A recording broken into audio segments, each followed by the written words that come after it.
মহালয়া। শরতেরই শুভ্র সকালে আপনাদের স্বাগত। নতুন সকাল, নতুন তথ্য আর নতুন সব গল্প নিয়ে হাজির রোজ সকালেই আমরা আপনাদের স্বাগত জানাই। অসংখ্য আয়োজন নিয়ে আপনাদের সঙ্গে আসি। দর্শক, আজ সকালেও তার ব্যতিক্রম নয়। শুভ সকাল। আমন্ত্রণ কেওয়াই স্টিল নিবেদিত সকাল 24-এ। আজ বুধবার 17 আশ্বিন 1431 বঙ্গাব্দ এবং 2 অক্টোবর 2024 খ্রিস্টাব্দ। আপনাদের সাথে রয়েছি আমি সারিকা তাবাসসুম। দর্শক, শুভ মহালয়া আবারও এলো দেবীপক্ষ। হিন্দু ধর্মাবলম্বীদের ক্ষণগণনা শুরু। শারদীয় দুর্গাপূজার একটি গুরুত্বপূর্ণ অনুষঙ্গ মহালয়া। সনাতন ধর্মাবলম্বীদের সবচেয়ে বড় ধর্মীয় উৎসব শারদীয় দুর্গোৎসবের পূর্ণ লগ্ন শুভ মহালয়া আজ। এই মুহূর্তে আমরা একটু ঢাকেশ্বরী মন্দিরের আয়োজন নিয়ে জানবো। আজ সকাল থেকেই সারা দেশে বিভিন্ন মন্দিরে নানা আচার অনুষ্ঠানের মধ্য দিয়ে পালিত হচ্ছে এই মহালয়া। আমরা ঢাকেশ্বরী আয়োজন নিয়ে জানবো। ঢাকেশ্বরী মন্দির থেকে যুক্ত হচ্ছেন সহকর্মী জিনিয়া কবি সূচনা। শুভ সকাল এবং শুভ মহালয়া। আপনি আছেন ঢাকেশ্বরী মন্দিরে। সকাল থেকে বিভিন্ন আচার অনুষ্ঠানের মধ্য দিয়ে পালিত হচ্ছে মহালয়া। একটু আমরা আপনার মধ্য দিয়ে আচার অনুষ্ঠান নিয়েও জানতে চাই, সেই সাথে সাথে একটু ঢাকেশ্বরী মন্দিরের আয়োজনটা আপনার মধ্য দিয়ে ঘুরেও দেখতে চাই।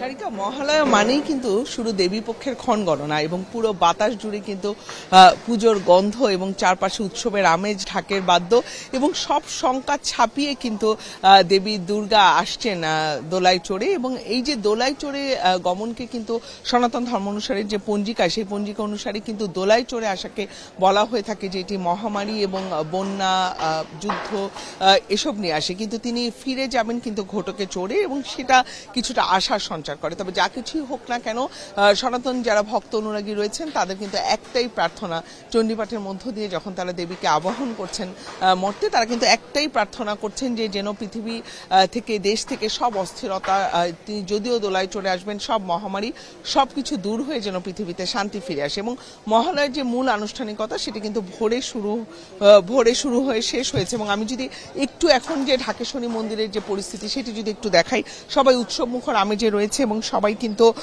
এখনো যে মহালয়ের যে পরবর্তী আনুষ্ঠানিকতা অর্থাৎ চণ্ডীপাঠের মধ্য দিয়ে দেবী দুর্গাকে মর্তে আবাহনের পরে আসলে সনাতন ধর্মানুসারীরা যারা পূর্বপুরুষ যাদের পরলোকগত হয়েছেন তাদের আত্মার শান্তি কামনায় কিন্তু তারা তর্পণ দান করেন। সেই তর্পণ দানের আনুষ্ঠানিকতা চলছে এবং কিছুক্ষণের মধ্যে সেটি শুরু হবে এবং তারপরে ঘট প্রতিস্থাপন করা হবে। অর্থাৎ ষষ্ঠীতে দেবী দুর্গা যখন দেবী দুর্গা ইতিমধ্যে তার সন্তান সহ কিন্তু মর্তের উদ্দেশ্যে যাত্রা করেছেন এবং সেই যাত্রার জন্য যে ঘট প্রতিস্থাপন সেটি কিন্তু করা হবে। এবং আমি চারপাশ জুড়ে কিন্তু একটা উৎসবের আমেজ রয়েছে এবং নাচে গানে কিন্তু দেবী দুর্গাকে আবাহন করা হচ্ছে মর্তে। এবং আমি যেটি শুরু থেকে বলছিলাম যে এখানে যারা সনাতন ধর্ম অনুসারীরা এসেছেন তারা কিন্তু একটি কথা বলেছেন যে তারা চান যে দেবী দুর্গা প্রতি বছরের মতো এবারও আসবেন এবং চলে যাবেন। তবে এই যাওয়া আসার মধ্যখানে যত সমস্যা রয়েছে, যত জটিলতা রয়েছে, যত অস্থিরতা রয়েছে, সব সমাধান করে তিনি পৃথিবীতে শান্তি নিয়ে আসবেন। এবং এটি কিন্তু এক ধরনের মিলন মেলা, একটি উৎসব মুখর পরিবেশে হচ্ছে।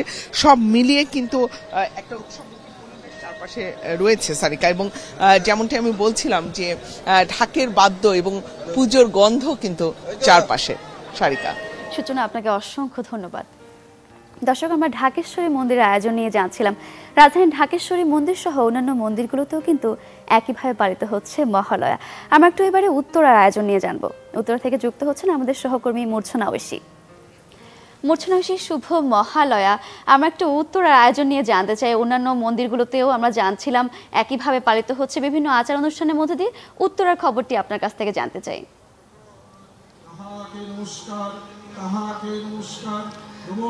সারিকা, আপনাকে মহালয়ার শুভেচ্ছা। এবং আমি এখন উত্তরায় আছি, এখানে সার্বজনীন কমিটির যে মহালয়ার অনুষ্ঠান হচ্ছে সেখানে আছি।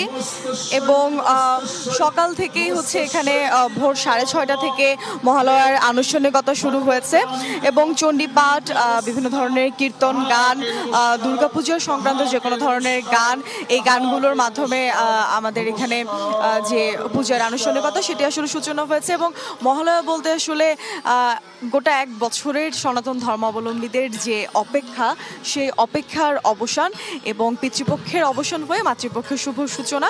আর এর মাধ্যমে হচ্ছে দুর্গাপূজার আনুষ্ঠানিক তার যাত্রা শুরু। মহালয়ার ঠিক 6 দিন পরেই ষষ্ঠী পুজো অনুষ্ঠিত হয় এবং মূলত ষষ্ঠী থেকে দশমী পর্যন্ত এই 5 দিন সনাতন ধর্মাবলম্বীরা মহা আড়ম্বরের সাথে তাদের এই দুর্গা উৎসব পালন করে থাকেন। এবং আজকে আমরা যখন এখানে যারা এসেছেন সনাতন ধর্মাবলম্বীরা, তাদের সাথে যখন কথা বলছিলাম, তারা বললেন যে তারা যে আড়ম্বরের সাথে মহালয়ার অনুষ্ঠানটা সম্পন্ন করতে পেরেছেন, তাদের প্রত্যাশা থাকবে যেন বাকি 5 দিনও একই রকম আড়ম্বরের সাথেই তারা দুর্গাপুজোর উৎসব আয়োজনে অংশগ্রহণ করতে পারেন নির্বিঘ্নে এবং নিরাপদে। কারণ যেহেতু সামাজিক এবং রাজনৈতিক পরিস্থিতি গেল বারের তুলনায় এবার কিছুটা বিক্ষিপ্ত, সেহেতু তাদের মধ্যে এক ধরনের শঙ্কা তৈরি হয়েছে যে এবারে দুর্গাপুজোটা নির্ঝঞ্ঝাট হবে কিনা সে বিষয়টি নিয়ে। এবং আপনি দেখছেন এখনও যে কিছুক্ষণ আগেও চণ্ডীপাঠ হয়েছে এবং এখন এক ধরনের কীর্তন পর্যায়ে গান হচ্ছে, পূজা পর্যায়ে গান হচ্ছে। তো এই গানে চণ্ডীপাঠের মাধ্যমে যজ্ঞের মাধ্যমে আসলে দেবী দুর্গাকে আবাহন করা হচ্ছে মর্তে। এবং ভক্তদের প্রত্যাশা যেন গোটা পৃথিবীতেই মানুষ হোক, যে কোনো জীবজন্তু হোক, পশু পাখি হোক, প্রকৃতি হোক, সবার মধ্যেই যেন সুখ শান্তি সমৃদ্ধি এসব বিরাজ করে। এবং আপনাকে একটু জানিয়ে রাখি যে এইবার 9 অক্টোবর থেকে সপ্তমী পূজার মাধ্যমে দুর্গাপূজার তার আনুষ্ঠানিক যাত্রা শুরু করবে। সারিকা। মূর্ছনা, আপনাকে অসংখ্য ধন্যবাদ। দর্শক, আমরা উত্তর আয়োজন নিয়েও জানছিলাম, এবার একটু ঢাকার বাইরে চলে যাব। আমরা জানবো সিরাজগঞ্জের আয়োজন নিয়ে। সিরাজগঞ্জ থেকে যুক্ত হচ্ছেন আমাদের সহকর্মী হিরকগুন। হিরকগুন, শুভ সকাল। আমরা ঢাকার আয়োজন নিয়ে জানছিলাম, এবার ঢাকার বাইরে আমরা চলে যাচ্ছি আপনার কাছে সিরাজগঞ্জের আয়োজন নিয়েও আমাদের জানাবেন। আজ কিন্তু শুভ মহালয়া। ঠিক এই শুভ মহালয়ার দিনে কিন্তু বাংলাদেশ পূজা উদযাপন পরিষদ সিরাজগঞ্জ জেলা শাখার আয়োজনে কিন্তু চলছে মহালয়ার অনুষ্ঠান। ঠিক আজকে ভোরে কেন্দ্রীয় মন্দির শ্রী শ্রী মহাপ্রভুর আখড়ায় কিন্তু এই শুভ মহালয়ার চণ্ডীপাঠের মধ্য দিয়ে শুরু হয়। এরপরে কিন্তু মঙ্গল প্রদীপ প্রজ্বলন করে যে শুভ মহালয়া যে ট্রাক যোগে যেটা আপনি দেখতে পাচ্ছেন, যে সেখানে যে ভ্রাম্যমান ভাবে সে বিভিন্ন মন্দির এবং শহর প্রদক্ষিণ করছে, সেখানে চণ্ডী পাঠ করা হচ্ছে। ঠিক আজকে ভোরে কিন্তু পূজা উদযাপন পরিষদের আয়োজনে শুভ মহালয়াটি শুরু হয়েছে।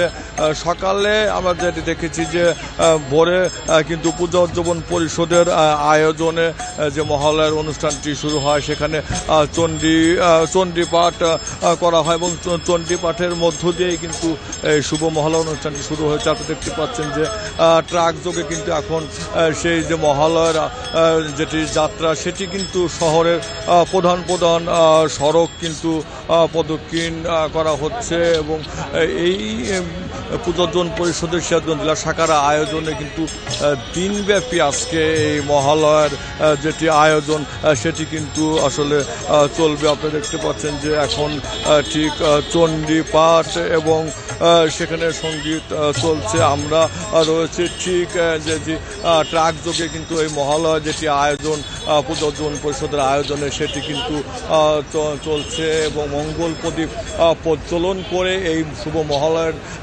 উদ্বোধন করেন কিন্তু সিরাজগঞ্জের যিনি অতিরিক্ত জেলা প্রশাসক সার্বিক গণপতি রায়। এ সময় পূজোজন পরিষদের নেতৃবৃন্দ ছিল। ঠিক আজকে এই কিন্তু যে শুভ মহালয়ার দিন থেকেই কিন্তু শারদীয় দুর্গাপুজোর যে আনুষ্ঠানিকতা, সেটি কিন্তু শুরু হয়েছে। এই ছিল আমার কাছে মহালয়ার সর্বশেষ সিরাজগঞ্জ থেকে। আপনাকে অসংখ্য ধন্যবাদ। দর্শক, চণ্ডীপাঠ থেকে শুরু করে বিভিন্ন ধর্মীয় আচার অনুষ্ঠান, সেই সাথে সাংস্কৃতিক অনুষ্ঠানও আমরা দেখছিলাম। আজ সকাল থেকে সারা দেশে পালিত হচ্ছে মহালয়া। যদিও ষষ্ঠী পূজা থেকে শুরু হয় দুর্গাপূজার আয়োজন, তবু বলা হয় আজই শুরু হয়ে যায় দুর্গাপূজার আনন্দধ্বনি কিংবা দিন গণনা। বেশ আড়ম্বরপূর্ণভাবে শুরু হয়েছে শুভ মহালয়া। আমরা দেখছিলাম, আমরাও খানিকটা উপভোগ করে এলাম। দর্শক, যেমনটি বলছিলাম, শুরু হলো দেবীপক্ষের ক্ষণ গণনা। দুর্গোৎসবের সময় যত ঘনিয়ে আসছে, দেবীকে সাজিয়ে তুলতে ব্যস্ত সময় পার করছেন কারিগররা। তবে এবার পূজা মণ্ডপের সংখ্যা কমে যাওয়ায় কাজে আগ্রহ হারাচ্ছেন অনেকে। এদিকে সার্বিক নিরাপত্তা নিশ্চিতে প্রস্তুত প্রশাসন। আমরা একটি প্রতিবেদন দেখে আসব। শরতের মেঘ রোদের লুকোচুরি খেলা, নদীর ধারে কিংবা মাঠের পাশে বাতাসে দোল খাচ্ছে কাশফুল, যেন দেবী দুর্গার আগমনে সেজে আছে প্রকৃতি। প্রতিমা তৈরিতে শেষ মুহূর্তের কাজে ব্যস্ত সময় পার করছেন পটুয়াখালীর কারিগররা। নিপুণ হাতের ছোঁয়ায় কাদামাটি থেকে তৈরি হয়েছে অবয়ব। এখন চলছে রং তুলির কাজ। প্রতিমা শিল্পীরা জানান, উপকরণের দর বাড়লেও সেই অনুযায়ী দাম পাচ্ছেন না তারা। রঙের দাম গেলবার যা দিছি এবার বেশি, কারণ ইন্ডিয়ার মালাইতে আছে না এই দেশে। এখন পরিস্থিতি আমাদের খুবই খারাপ। এবার প্রতিমা বানাইছি কম, 4-5টা বানানো হয়েছে। দেশের পরিস্থিতি তেমন একটা ভালো না। আইনশৃঙ্খলা বাহিনী জানায়, পূজা ঘিরে কড়া নিরাপত্তার ব্যবস্থা নেওয়া হয়েছে। আমরা আশা করি যে এখানকার সার্বিক আইনশৃঙ্খলা পরিস্থিতি ভালো থাকবে এবং সবাই বাঙালি ঐতিহ্য, এই ঐতিহ্য অনুসারে সবাই ধর্ম বর্ণ নির্বিশেষে এই উৎসব সুন্দরভাবে সম্পন্ন হবে এবং আইনশৃঙ্খলা পরিস্থিতি ভালো থাকবে। গোপালগঞ্জ সদরের কাজুলিয়া, মুকসুদপুর ও কোটালীপাড়ায় দিনরাত কাজ করছেন প্রতিমা শিল্পীরা। দেবী দুর্গার পাশাপাশি গড়ে তোলা হচ্ছে গণেশ, কার্তিক ও লক্ষ্মীর রূপ।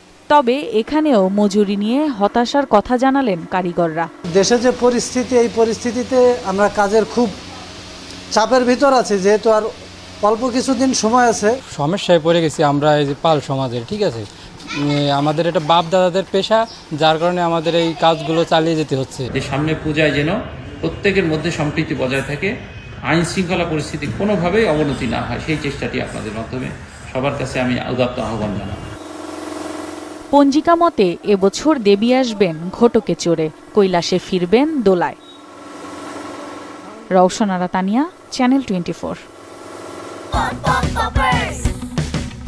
কর্ন, মিল্ক, কোকোনাট আর বাটারের দুর্দান্ত কম্বিনেশনে ইয়াম্মি ক্রাঞ্চি টেস্টের পপার। বেশি ফান নিয়ে এখন 25 গ্রামের বিগ ফান প্যাকেট।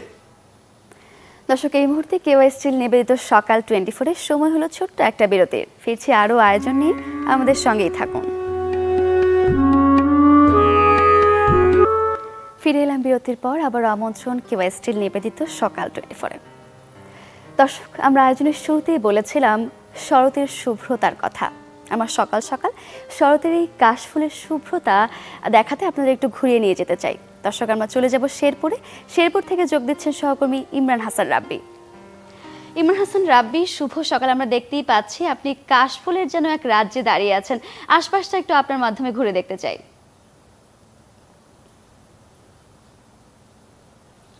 সারিকা, শুভ সকাল।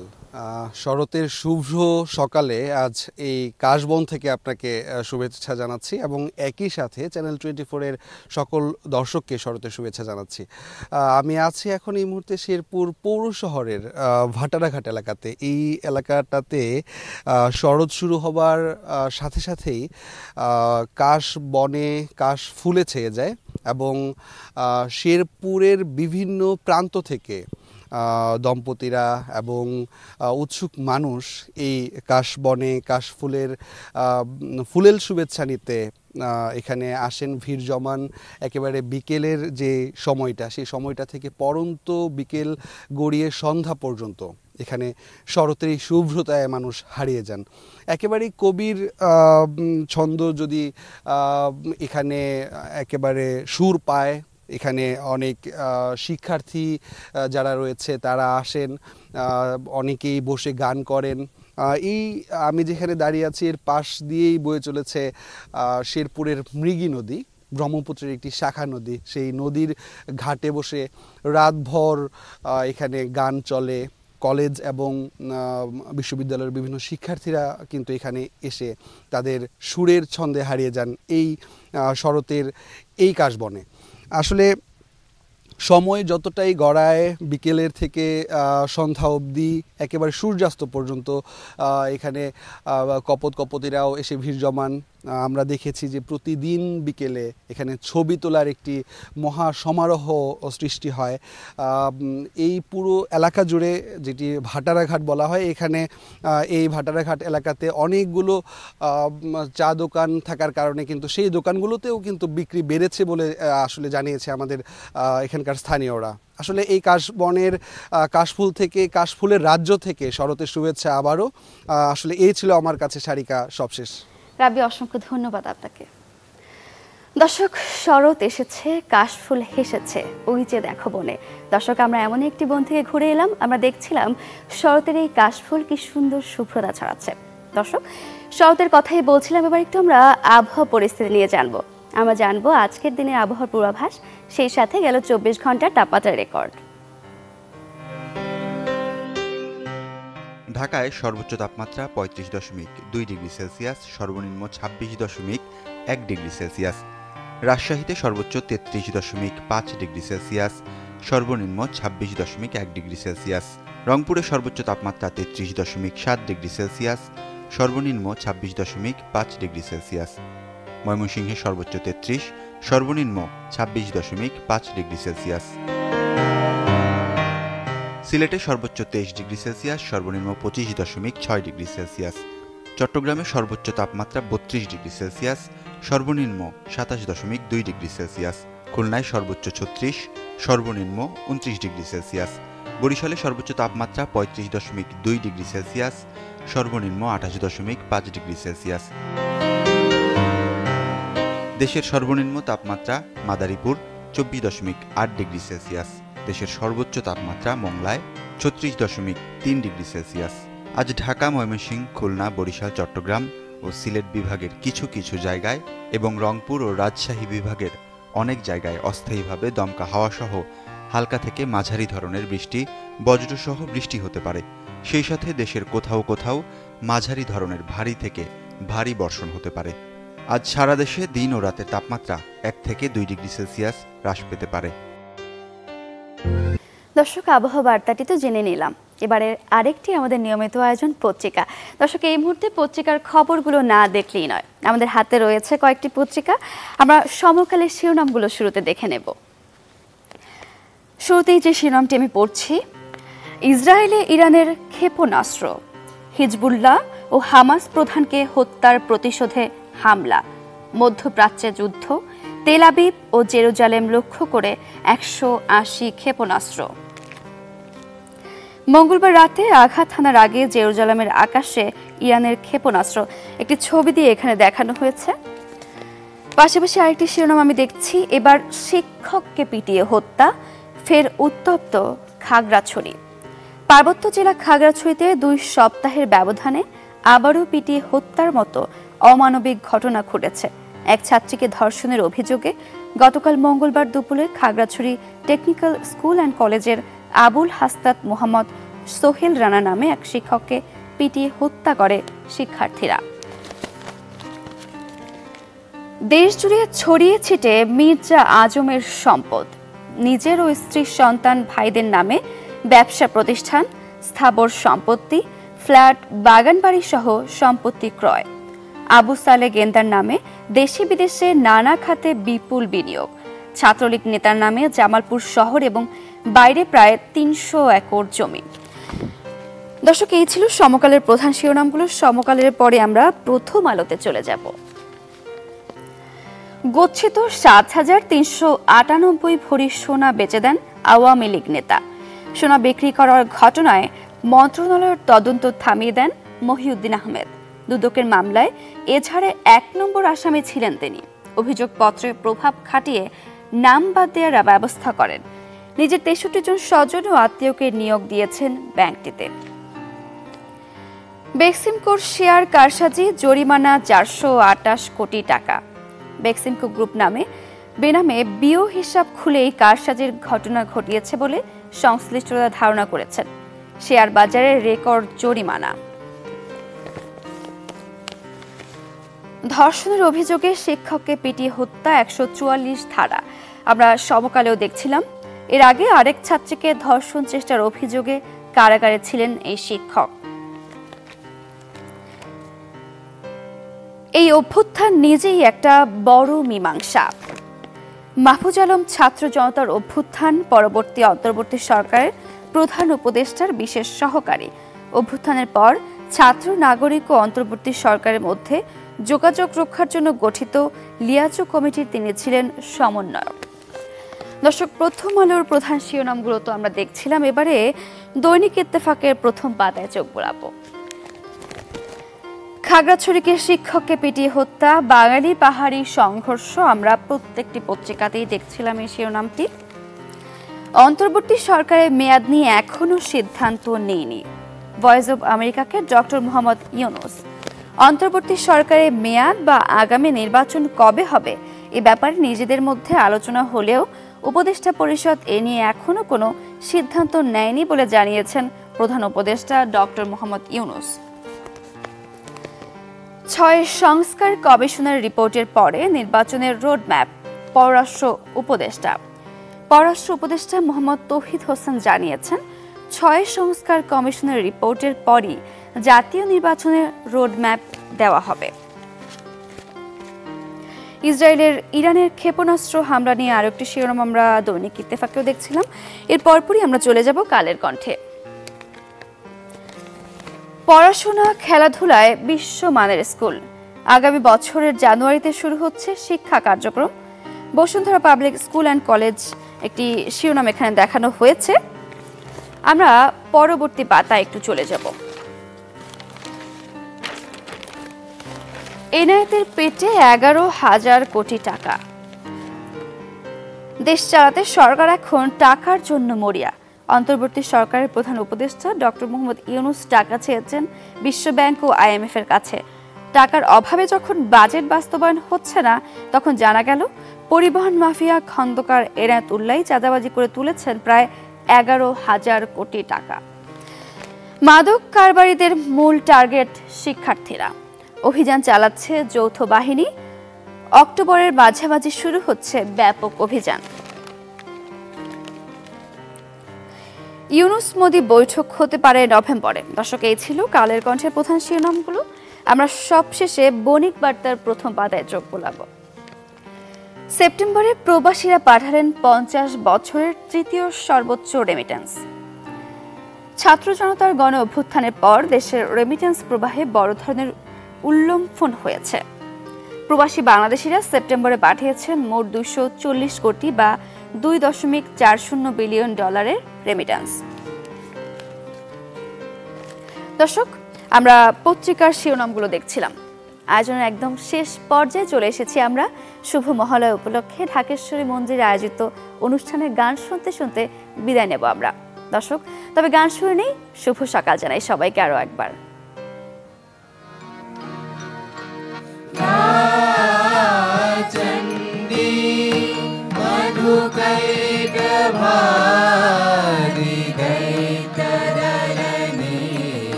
Mundamai